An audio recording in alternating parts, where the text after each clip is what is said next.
Chapter 9. Wayfarers All. The water rat was restless, and he did not exactly know why.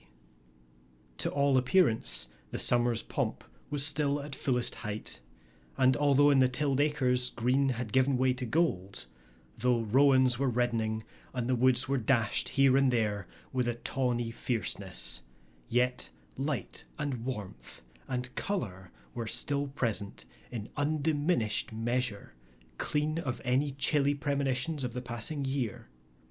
But the constant chorus of the orchards and hedges had shrunk to a casual evensong from a few yet unwearied performers.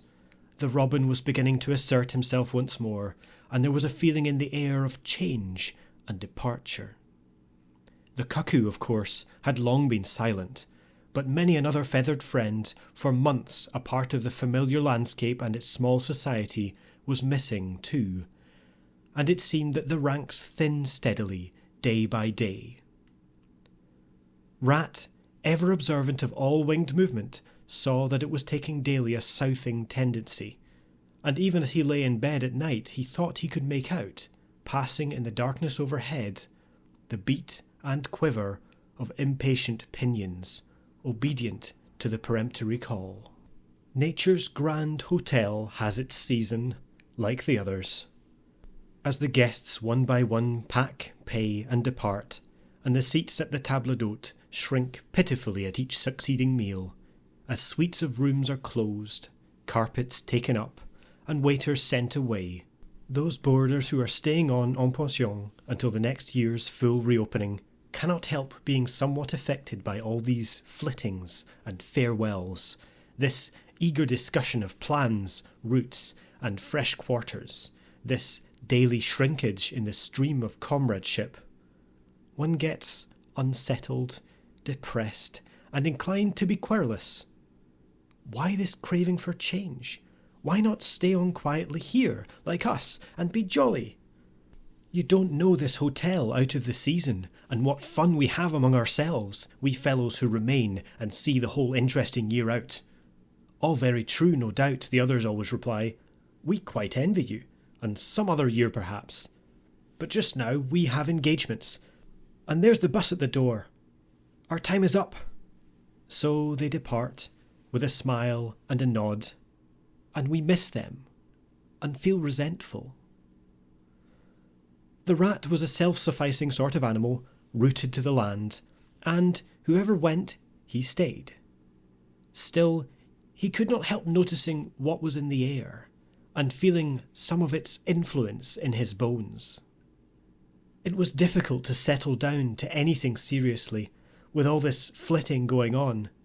Leaving the waterside, where rushes stood thick and tall in a stream that was becoming sluggish and low, he wandered countrywards, crossed a field or two of pasturage already looking dusty and parched, and thrust into the great sea of wheat, yellow, wavy, and murmurous, full of quiet motion and small whisperings. Here he often loved to wander, through the forest of stiff, strong stalks that carried their own golden sky away over his head, a sky that was always dancing, shimmering, softly talking, or swaying strongly to the passing wind and recovering itself with a toss and a merry laugh. Here, too, he had many small friends, a society complete in itself, leading full and busy lives, but always with a spare moment to gossip and exchange news with a visitor. Today, however, though they were civil enough, the field mice and harvest mice seemed preoccupied. Many were digging and tunnelling busily. Others, gathered together in small groups, examined plans and drawings of small flats, stated to be desirable and compact, and situated conveniently near the stores. Some were hauling out dusty trunks and dress baskets. Others were already elbow-deep packing their belongings, while everywhere piles and bundles of wheat, oats, barley, beechmast, and nuts lay about, ready for transport. "Here's old Ratty!" they cried as soon as they saw him. "Come and bear a hand, Rat, and don't stand about idle." "What sort of games are you up to?" said the Water Rat severely. "You know it isn't time to be thinking of winter quarters yet, by a long way." "Oh yes, we know that," explained a field mouse rather shamefacedly. "But it's always as well to be in good time, isn't it? We really must get all the furniture and baggage and stores moved out of this before those horrid machines begin clicking round the fields. And then, you know, the best flats get picked up so quickly nowadays, and if you're late you have to put up with anything. And they want such a lot of doing up too before they're fit to move into. Of course, we're early, we know that, but we're only just making a start." "Oh, bother starts," said the rat. "It's a splendid day. Come for a row, or a stroll among the hedges, or a picnic in the woods, or something." "Well, I think not today, thank you," replied the field mouse hurriedly.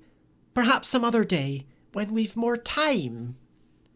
The rat, with a snort of contempt, swung round to go, tripped over a hat box, and fell, with undignified remarks. "If people would be more careful," said a field mouse rather stiffly, "and look where they're going, people wouldn't hurt themselves and forget themselves. Mind that hold all, rat. You'd better sit down somewhere. In an hour or two we may be more free to attend to you." "You won't be free, as you call it, much this side of Christmas, I can see that," retorted the rat grumpily as he picked his way out of the field. He returned, somewhat despondently, to his river again. His faithful, steady-going old river, which never packed up, flitted, or went into winter quarters. In the osiers which fringed the bank, he spied a swallow, sitting. Presently it was joined by another, and then by a third, and the birds, fidgeting restlessly on their bough, talked together, earnestly and low. "What, already?" said the rat, strolling up to them. "What's the hurry? I call it simply ridiculous." "Oh, we're not off yet, if that's what you mean," replied the first swallow. "We're only making plans and arranging things, talking it over, you know, what route we're taking this year, and where we'll stop, and so on. That's half the fun." "Fun?" said the rat. "Now that's just what I don't understand. If you've got to leave this pleasant place, and your friends who will miss you, and your snug homes that you've just settled into, why, when the hour strikes, I've no doubt you'll go bravely and face all the trouble and discomfort and change and newness, and make believe that you're not very unhappy, but to want to talk about it or even think about it till you really need—" "No, you don't understand. Naturally," said the second swallow. "First we feel it stirring within us, a sweet unrest. Then back come the recollections one by one, like homing pigeons. They flutter through our dreams at night. They fly with us in our wheelings and circlings by day. We hunger to inquire of each other, to compare notes and assure ourselves that it was all really true, as one by one the scents and sounds and names of the long-forgotten places come gradually back and beckon to us." "Couldn't you stop on for just this year?" suggested the water rat, wistfully. "We'll all do our best to make you feel at home. You've no idea what good times we have here while you are far away." "I tried stopping on one year," said the third swallow.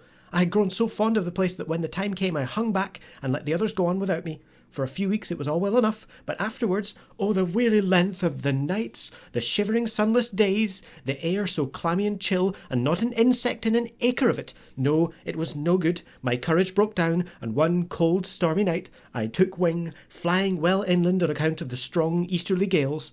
It was snowing hard as I beat through the passes of the great mountains, and I held a stiff fight to win through. But never shall I forget the blissful feeling of the hot sun again on my back as I sped down to the lakes that lay so blue and placid below me. And the taste of my first fat insect. The past was like a bad dream. The future was all happy holiday as I moved southwards, week by week, easily, lazily, lingering as long as I dared, but always heeding the call. No, I had had my warning. Never again did I think of disobedience." "Ah, yes, the call of the south, twittered the other two dreamily. "Its songs, its hues, its radiant air. Oh, do you remember?" And, forgetting the rat, they slid into passionate reminiscence, while he listened, fascinated, and his heart burned within him. In himself, too, he knew that it was vibrating at last, that chord hitherto dormant and unsuspected. The mere chatter of these southern-bound birds, their pale and second-hand reports, had yet power to awaken this wild new sensation and thrill him through and through with it. What would one moment of the real thing work in him, one passionate touch of the real southern sun, one waft of the authentic odour? With closed eyes, he dared to dream a moment in full abandonment, and when he looked again, the river seemed steely and chill, the green fields grey and lightless. Then his loyal heart seemed to cry out on his weaker self for its treachery.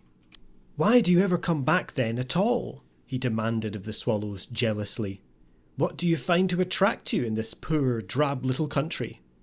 "And do you think," said the first swallow, "that the other call is not for us too in its due season, the call of lush meadowgrass, wet orchards, warm, insect-haunted ponds, of browsing cattle, of haymaking, and all the farm buildings clustering around the house of the perfect eaves?"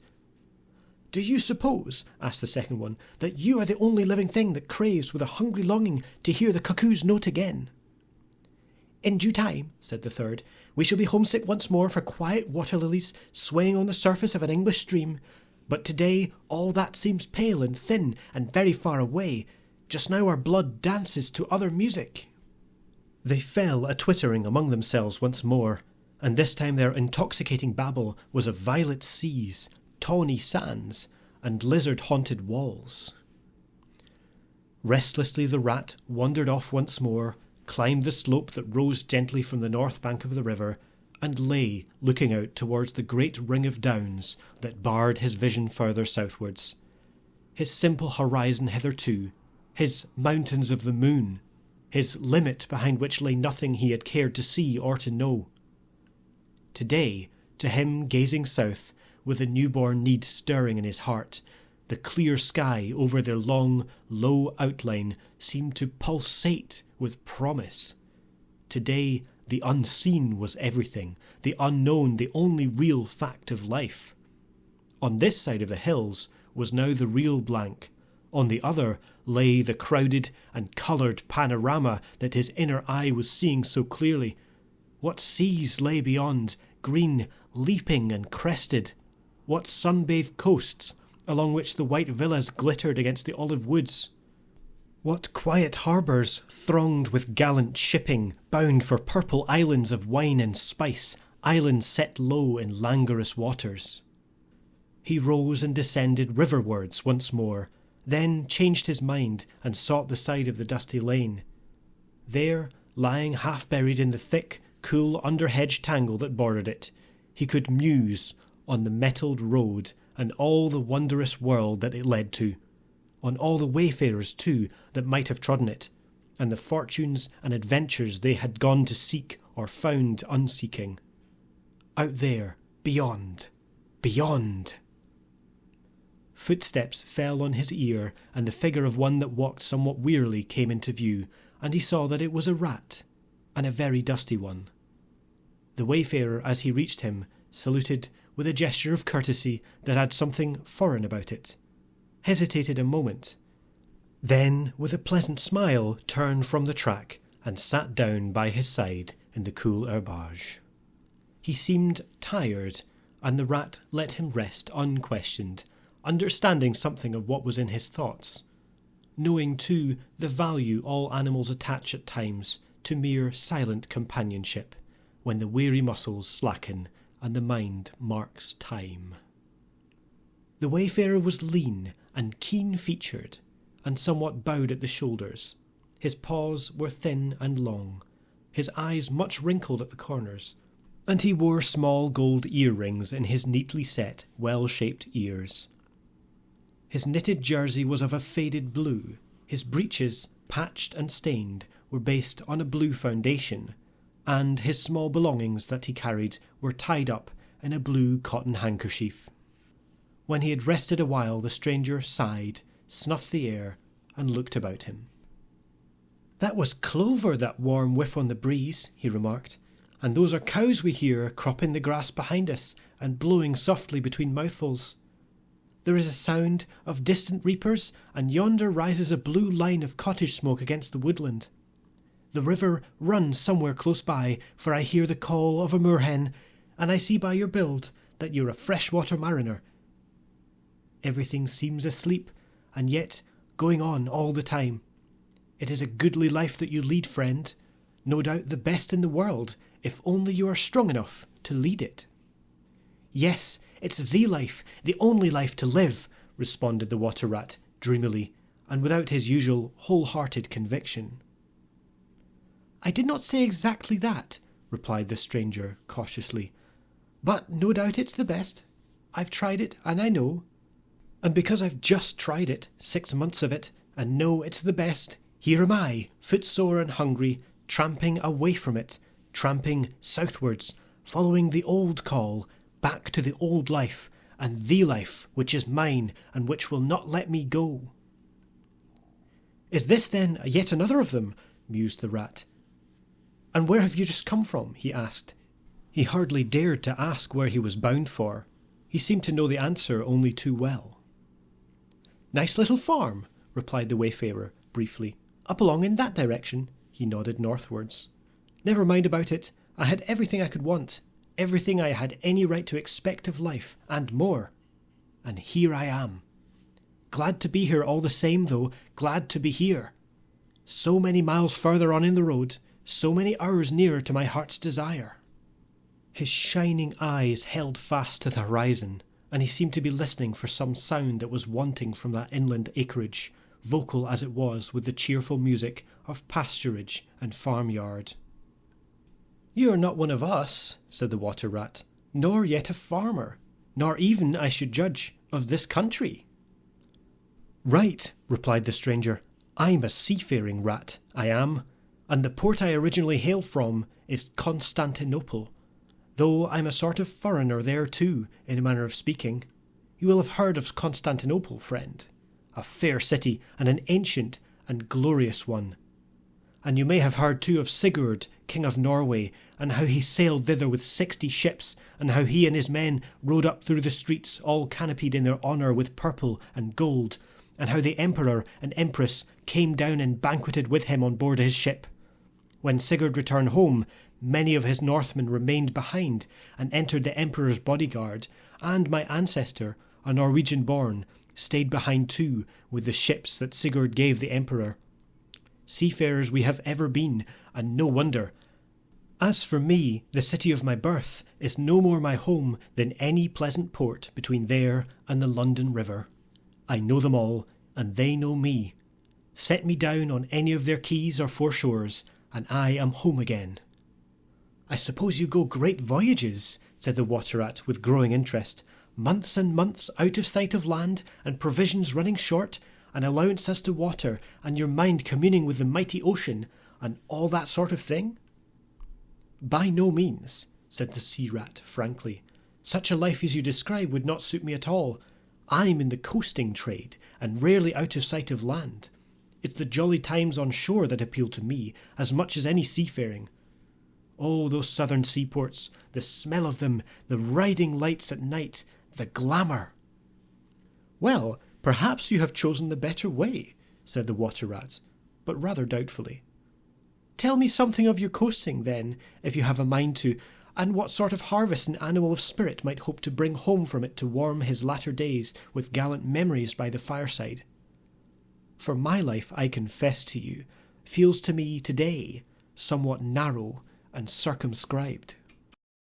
My last voyage, began the sea-rat, that landed me eventually in this country, bound with high hopes for my inland farm, will serve as a good example of any of them, and indeed as an epitome of my highly coloured life.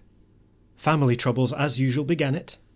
The domestic storm-cone was hoisted, and I shipped myself on board a small trading vessel bound from Constantinople, by classic seas whose every wave throbs with a deathless memory to the Grecian islands and the Levant.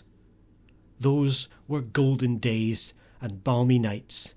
In and out of harbour all the time, old friends everywhere, sleeping in some cool temple or ruined cistern during the heat of the day, feasting and song after sundown, under great stars set in a velvet sky.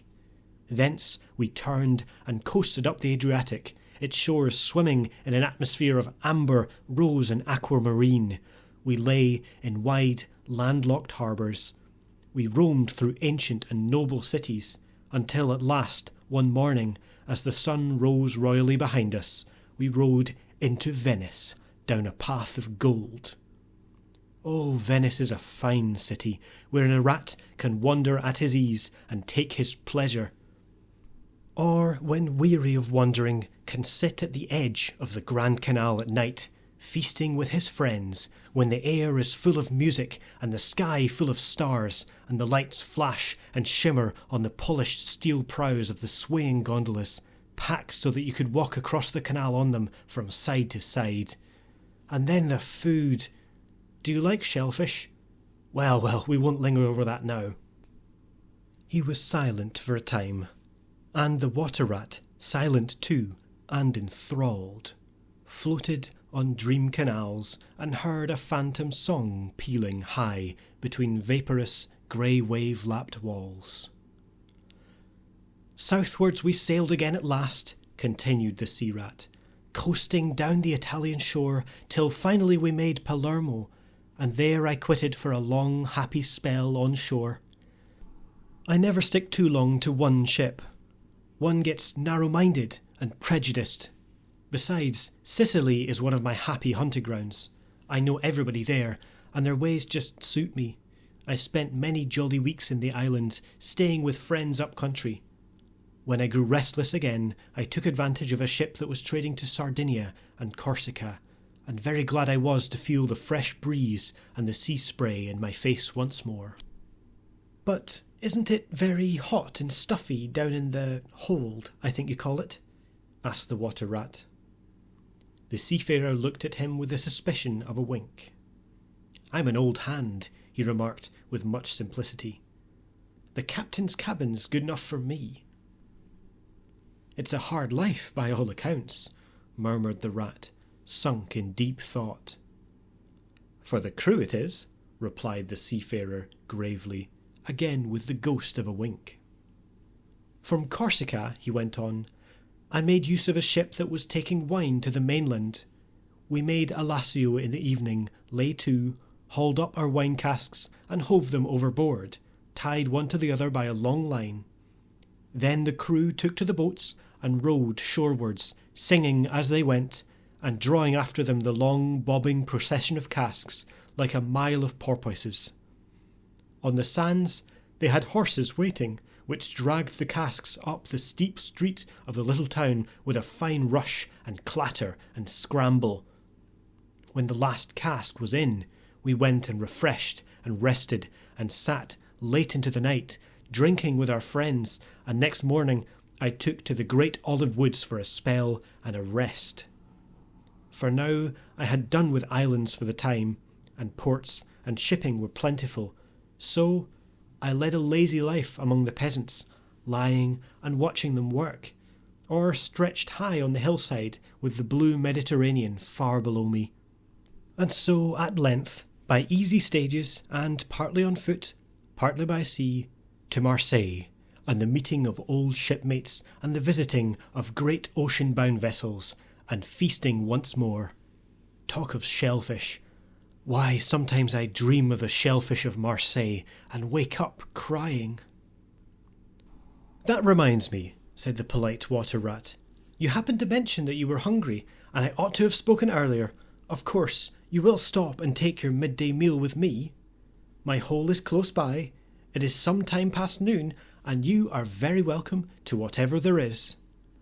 Now I call that kind and brotherly of you, said the sea rat. I was indeed hungry when I sat down, and ever since I inadvertently happened to mention shellfish, my pangs have been extreme. But couldn't you fetch it along out here? I am none too fond of going under hatches unless I am obliged to, and then, while we eat, I could tell you more concerning my voyages and the pleasant life I lead. At least, it is very pleasant to me, and by your attention I judge it commends itself to you. Whereas, if we go indoors, it is 100 to 1 that I shall presently fall asleep. That is indeed an excellent suggestion, said the water rat, and hurried off home. There he got out the luncheon basket and packed a simple meal, in which, remembering the stranger's origin and preferences, he took care to include a yard of long French bread, a sausage out of which the garlic sang, some cheese which lay down and cried, and a long-necked, straw-covered flask wherein lay bottled sunshine shed and garnered on far southern slopes. Thus laden, he returned with all speed, and blushed for pleasure at the old seaman's commendations of his taste and judgment, as together they unpacked the basket and laid out the contents on the grass by the roadside. The sea rat, as soon as his hunger was somewhat assuaged, continued the history of his latest voyage, conducting his simple hearer from port to port of Spain, landing him at Lisbon, Oporto, and Bordeaux, introducing him to the pleasant harbours of Cornwall and Devon, and so up the channel to that final quayside where, landing after winds long contrary, storm-driven and weather-beaten, he had caught the first magical hints and heraldings of another spring, and, fired by these, had sped on a long tramp inland, hungry for the experiment of life on some quiet farmstead, very far from the weary beating of any sea. Spellbound and quivering with excitement, the water rat followed the adventurer league by league, over stormy bays, through crowded roadsteads, across harbour bars on a racing tide, up winding rivers that hid their busy little towns around a sudden turn, and left him with a regretful sigh planted at his dull inland farm, about which he desired to hear nothing. By this time their meal was over, and the seafarer, refreshed and strengthened, his voice more vibrant, his eye lit with a brightness that seemed caught from some faraway sea beacon, filled his glass with the red and glowing vintage of the south, and, leaning towards the water rat, compelled his gaze and held him, body and soul, while he talked. Those eyes were of the changing, foam-streaked grey-green of leaping northern seas. In the glass shone a hot ruby that seemed the very heart of the south, beating for him who had courage to respond to its pulsation. The twin lights, the shifting grey and the steadfast red, mastered the water rat and held him bound, fascinated, powerless. The quiet world outside their rays receded far away and ceased to be. And the talk, the wonderful talk, flowed on. Or was it speech entirely, or did it pass at times into song? Chanty of the sailors weighing the dripping anchor, sonorous hum of the shrouds in a tearing northeaster, ballad of the fisherman hauling his nets at sundown against an apricot sky, chords of guitar and mandolin from gondola or caique. Did it change into the cry of the wind, plaintive at first, angrily shrill as it freshened, rising to a tearing whistle, sinking to a musical trickle of air from the leach of the bellying sail? All these sounds the spellbound listener seemed to hear, and with them the hungry complaint of the gulls and the sea-mews, and the soft thunder of the breaking wave, the cry of the protesting shingle. Back into speech again it passed, and with beating heart he was following the adventures of a dozen seaports, the fights, the escapes, the rallies, the comradeships, the gallant undertakings. Or he searched islands for treasure, fished in still lagoons, and dozed day long on warm, white sand. Of deep-sea fishings he heard tell, and mighty silver gatherings of the mile-long net, of sudden perils, noise of breakers on a moonless night, or the tall bows of the great liner taking shape overhead through the fog, of the merry homecoming, the headland rounded, the harbour lights opened out, the groups seen dimly on the quay, the cheery hail, the splash of the hawser, the trudge up the steep little street towards the comforting glow of red-curtained windows. Lastly, in his waking dream, it seemed to him that the adventurer had risen to his feet, but was still speaking, still holding him fast with his sea-grey eyes. "And now," he was softly saying, "I take to the road again, holding on southwestwards for many a long and dusty day, till at last I reach the little grey sea town I know so well, that clings along one steep side of the harbour. There, through dark doorways, you look down flights of stone steps, overhung by great pink tufts of valerian and ending in a patch of sparkling blue water. The little boats that lie tethered to the rings and stanchions of the old sea-wall are gaily painted as those I'd clambered in and out of in my own childhood. The salmon leap on the flood tide. Schools of mackerel flash and play past quaysides and foreshores, and by the windows the great vessels glide, night and day, up to their moorings or forth to the open sea. There, sooner or later, the ships of all seafaring nations arrive, and there, at its destined hour, the ship of my choice will let go its anchor. I shall take my time, I shall tarry and bide, till at last the right one lies waiting for me, warped out into midstream, loaded low, her bowsprit pointing down harbour. I shall slip on board, by boat or a long hawser, and then one morning I shall wake to the song and tramp of the sailors, the clink of the captain, and the rattle of the anchor chain coming merrily in. We shall break out the jib and the foresail. The white houses on the harbour side will glide slowly past us as she gathers steering way, and the voyage will have begun. As she forges towards the headland, she will clothe herself with canvas, and then, once outside, the sounding slap of great green seas as she heels to the wind, pointing south. And you will come too, young brother, for the days pass and never return, and the south still waits for you. Take the adventure, heed the call, now, ere the irrevocable moment passes. 'Tis but a banging of the door behind you, a blithesome step forward, and you are out of the old life and into the new.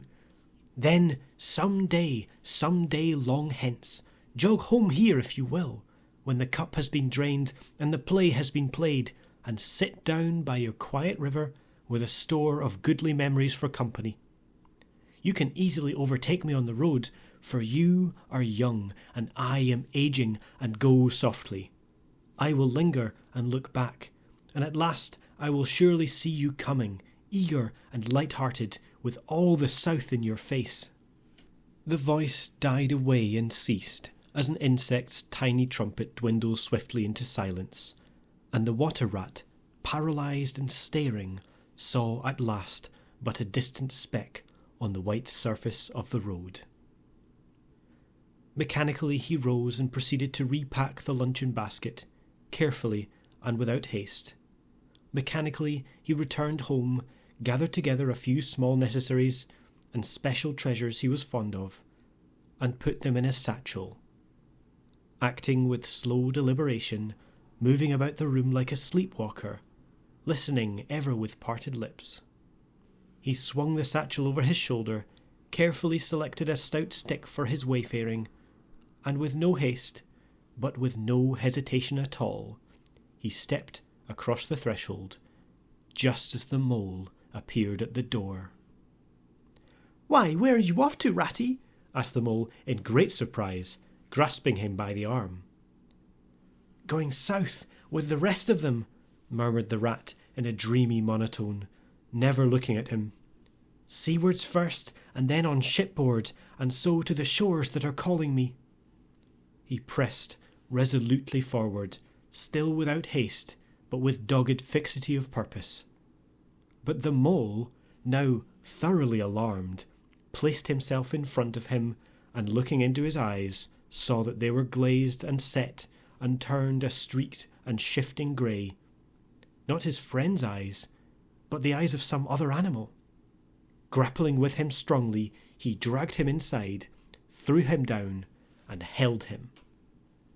The rat struggled desperately for a few moments, and then his strength seemed suddenly to leave him, and he lay still and exhausted, with closed eyes, trembling. Presently the mole assisted him to rise, and placed him in a chair, where he sat collapsed and shrunken into himself, his body shaken by a violent shivering, passing in time into an hysterical fit of dry sobbing. Mole made the door fast, threw the satchel into a drawer and locked it, and sat down quietly on the table by his friend, waiting for the strange seizure to pass. Gradually the rat sank into a troubled doze, broken by starts and confused murmurings of things strange and wild and foreign to the unenlightened Mole, and from that he passed into a deep slumber. Very anxious in mind, the Mole left him for a time and busied himself with household matters, and it was getting dark when he returned to the parlour and found the rat where he had left him, wide awake indeed, but listless, silent, and dejected. He took one hasty glance at his eyes, found them, to his great gratification, clear and dark and brown again as before, and then sat down and tried to cheer him up and help him to relate what had happened to him. Poor Ratty did his best by degrees to explain things, but how could he put into cold words what had mostly been suggestion? How recall for another's benefit the haunting sea voices that had sung to him?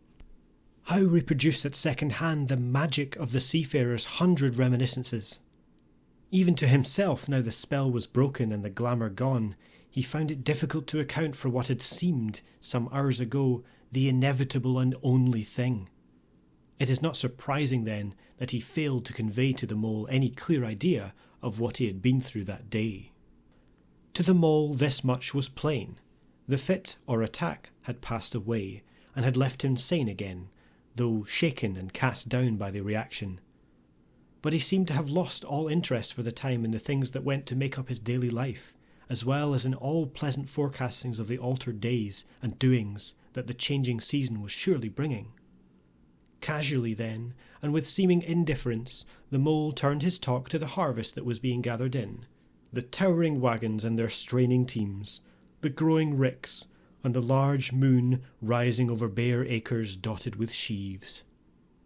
He talked of the reddening apples around, of the browning nuts, of jams and preserves, and the distilling of cordials, till by easy stages such as these he reached midwinter, its hearty joys and its snug home life, and then he became simply lyrical.